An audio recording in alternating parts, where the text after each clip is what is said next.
后来，这个花莲的光复乡死伤惨重，中央也就是地方政府撤离的方式是不是有疏失？今日嘛引发着讨论。其中内政部长刘世芳21号甲林保署开会所讲的话嘛显光了。刘世芳讲，若会使这个原地撤离，加加就是门骹口有一寡水淹过，就准堵煞。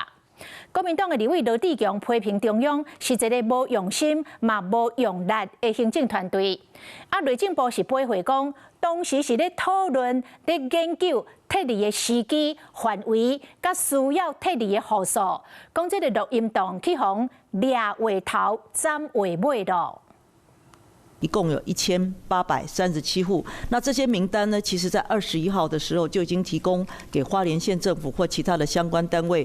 详细说明中央做的撤离计划，马大安溪崩山湖的溢流事件，造成花莲光复乡灾情严重。内政部长刘世芳兼中央灾害应变中心指挥官，昨行政院会后记者会报告中央政府的行动。不过，即马所有一份21的会议录音档外流，引发着争议。声音档当中，林保署人员表示，若是确定建物有灾，会当徛伫避难。不过结果无遐好的，也是建议撤离。罗世芳当时回应，清空是一种方式，徛伫避难是一种。不过撤离到别个所在是上困难的。若是会当做原地撤离，结果是下骹家己的厝头前有一寡水淹过，然后过啊就准堵煞。迄时阵才来做清理家园，这话引发着批评。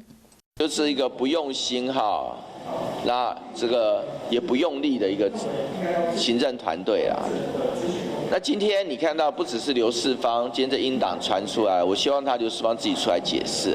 对这内政部昨发声明回应，这录音档是互人取部分，无法度完整表现内容，调工制作误解，互人感觉危险。原本的会议内容，刘世芳讲淹水了后，搁清理家园，嘛有讲到爱较详细去做模拟，即马是要安怎处理？会议主要是咧讨论撤离避难的方式甲范围。我要再次强调，从9月21到9月23中间有43个小时，其实花莲县政府早该有所作为，真的是不要再卸责了。我觉得到了今天哦，已经有非常多的花莲县民一再站出来告诉我们，没有收到撤离通知。疫来事件较大，调查个人有个人的意见，不过救难当前，官员的每一句话嘛，拢会互人放大来看。Hello， 我是蒋欣梅，想要抢先掌握最及时的新闻资讯吗？赶快订阅、按赞、开启小铃铛，锁定华视新闻 YouTube 频道。